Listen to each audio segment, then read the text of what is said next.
Hello everyone, welcome to my YouTube channel and concept. This is doctor Shweta. आज की इस video में हम इंपॉर्टेंट टॉपिक डिस्कस करेंगे। ह्यूमन फिजियोलॉजी की एक्सक्रीटरी सिस्टम का बहुत ही इंपॉर्टेंट टॉपिक है, जो कि काउंटर करंट मैकेनिज्म। और इसका कॉन्सेप्ट बिल्कुल दिमाग में सेट कर लेंगे। बिल्कुल देखिए, इसका कोई भी क्वेश्चन छूटना नहीं चाहिए। तो आइए स्टार्ट करते हैं। Nephron is the functional unit of kidney. ये डायग्राम नेफ्रॉन का, इसमें नेफ्रॉन के पार्ट्स को समझना बहुत जरूरी है, क्योंकि यही होती है काउंटर करंट मैकेनिज्म। सबसे पहले हम स्टार्ट करते हैं इसके सबसे ऊपर के पार्ट को, जो कि है वुमेन्स कैप्सूल। ये एक कप शेप्ड स्ट्रक्चर है। इसमें एक आर्टरी और दूसरी आर्टरीज के बीच में, आर्टरी के बीच में डेंस नेटवर्क प्रेजेंट होता है, जिसको हम आर्टरीओल बोलते हैं। जो ब्लड वुमेन्स कैप्सूल की तरफ ब्लड कैपिलरी लेके आती है, उसको हम एफरेंट आर्टियोल कहते हैं, और जो कैपिलरी ब्लड को ले जाती है वापस, उसको हम बोलते हैं एफरेंट आर्टियोल।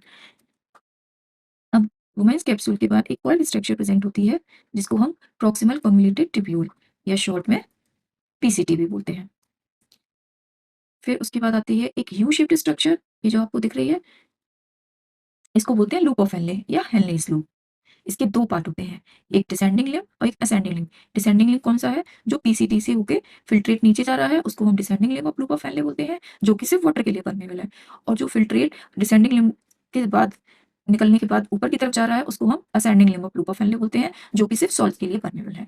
उसके बाद फिर आता है एक और कॉइल्ड स्ट्रक्चर प्रेजेंट होती है, जिसको हम बोलते हैं डिस्टल कन्वोल्यूटेड ट्यूब्यूल, यानी कि शॉर्ट में डीसीटी।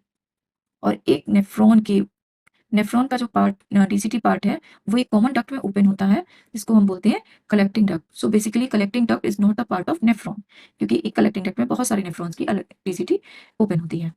अब हम आते हैं ये डेंस नेटवर्क ऑफ कैपिलरी, जो प्रेजेंट होता है, जो हाईली डेंस नेटवर्क प्रेजेंट होता है कैपिलरी का लूप ऑफ हेनले के अराउंड, उसको हम बोलते हैं वासा रेक्टा। वासा रेक्टा और लूप ऑफ हेनले का ही मेन काम है काउंटर करंट मैकेनिज्म का। अब चलिए आते हैं काउंटर करंट मैकेनिज्म की ओर। ये कुछ स्ट्रक्चर हमने पहले से ही बना लिया है, जिससे आपका टाइम बचेगी, क्योंकि हमें पता है आपका एक एक सेकंड बहुत इंपॉर्टेंट है। तो चलिए शुरू करते हैं। ये ऊपर का जो वुमेन्स कैप्सूल प्रेजेंट होता है कॉर्टेक्स रीजन में, और यहाँ कॉर्टेक्स रीजन की ऑस्मोलैरिटी होती है 300 मिली ऑस्मोल। और फिर हम आते हैं मेडुला में, और मेडुला में जैसे जैसे अंदर जाते जाएंगे, वैसे वैसे इसकी ऑस्मोलैरिटी इंक्रीज होती जाएगी। 400, 600, 800, 1000, 1200 मिली ऑस्मोल। और ये पूरी ऑस्मोलैरिटी ग्रेडियंट बनता किसकी वजह से है? NaCl और यूरिया की वजह से। ठीक है। अब सबसे पहले पीसीटी में ऑस्मोलैरिटी कितनी है? 300। जो कॉर्टेक्स रीजन की ऑस्मोलैरिटी है, उतनी ही अंदर फिल्ट्रेट की ऑस्मोलैरिटी है। जब ये फिल्ट्रेट पीसीटी से descending limb of loop of Henle में जाता है, तो इसकी बाहर की ऑस्मोलैरिटी 400 है, अंदर की ऑस्मोलैरिटी 300 है। तो जो descending limb of loop of Henle water के लिए परमेबल है, तो वाटर का डिफ्यूजन हो जाएगा to maintain the same osmolarity to the surrounding environment. तो वाटर का डिफ्यूजन हो जाएगा, जिससे इसकी ऑस्मोलैरिटी सिमिलर हो जाएगी। ऐसे नीचे जाते जाते जाएंगे, तो इसकी इसमें से वाटर का रिमूवल होता जाएगा और इसकी ऑस्मोलैरिटी बढ़ती जाएगी। और ये वाटर का रिमूवल तब तक होता रहेगा जब तक इसकी ऑस्मोलैरिटी सेम नहीं हो जाती वाटर के सराउंडिंग। अब यहाँ पर ये हाईली कॉन्सेंट्रेटेड हो गया है, क्योंकि इसमें से वाटर का रिमूवल हो गया है, इसमें सिर्फ सॉल्ट्स। अब फिल्ट्रेट पहुंचेगा ascending limb of loop of Henle में। तो अब ऊपर जाना है, तो उसकी ऑस्मोलैरिटी कम करनी है। वाटर ऑलरेडी रिमूव हो चुका है। अब ये जो ascending limb of loop of Henle है, वो परमिएबल है सॉल्ट्स के लिए। तो अब इसमें से सॉल्ट्स निकलते जाएंगे, और जैसे ही सॉल्ट्स निकलते जाएंगे, तो इसकी ऑस्मोलैरिटी फिर से कम होती जाएगी। और कितनी कम होती जाएगी? जितनी की सराउंडिंग एनवायरमेंट की है। 1000, 800, 600, 400। ऑस्मोलैरिटी इसकी इतनी कम होती जाती है कि डीसीटी तक पहुंचते पहुंचते इसकी ऑस्मोलैरिटी 200 तक हो जाती है। तो नेफ्रॉन का अकेला ऐसा पार्ट है डीसीटी, जिसमें सबसे कम ऑस्मोलैरिटी होती है फिल्ट्रेट की।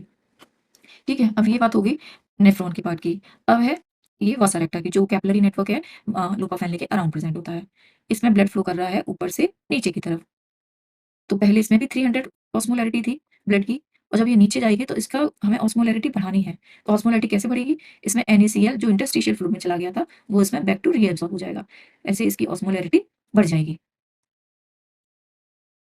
कितने तक बढ़ जाएगी? 1200 अराउंड। सिमिलर होनी चाहिए मेडुला के सराउंडिंग एनवायरनमेंट के, सराउंडिंग कॉन्सेंट्रेशन के। NaCl इसमें बैक टू रीएब्सॉर्ब होता जाएगा। फिर उसके बाद जब ब्लड का सर्कुलेशन वासा रेक्टा के दूसरे पार्ट की तरफ पहुंचेगा, तो इसमें ऊपर जाते जाते जो ब्लड जाएगा, उसकी ऑस्मोलैरिटी कम होनी चाहिए। अब उसकी ऑस्मोलैरिटी कम कैसे होगी? इसमें जो वाटर का डिफ्यूजन हुआ था, इसको रीएब्सॉर्ब कर लेगा वाटर को वासा रेक्टा। जैसे ही वासा रेक्टा वाटर को रीएब्सॉर्ब करेगा, इसकी ऑस्मोलैरिटी ऑटोमेटिकली कम होती जाएगी 1200 से 1000, 800, 600 और ये 400। ऐसे करके ये दोनों लूप ऑफ हेनले और वासारेक्टा दोनों अपोजिट डायरेक्शन में वर्क करते हैं, लेकिन एक चीज दोनों में कॉमन है। जब filtrate descending limb of loop of Henle में ऊपर से नीचे की तरफ जाता है तो उसमें इसकी ऑस्मोलैरिटी बढ़ती है, और सिमिलरली जब वासारेक्टा में ब्लड ऊपर से नीचे की तरफ जाता है तो उसकी भी ऑस्मोलैरिटी बढ़ती है।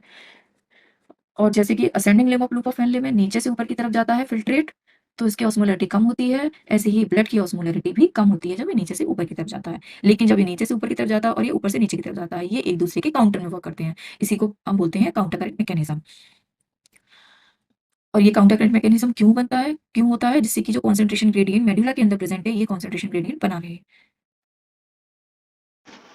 Thank you for watching. I hope आपका ये कॉन्सेप्ट क्लियर हो गया होगा। कमेंट करके ज़रूर बताइए, और ऐसे ही इन्फॉर्मेटिव वीडियो के लिए चैनल को सब्सक्राइब करना ना भूले।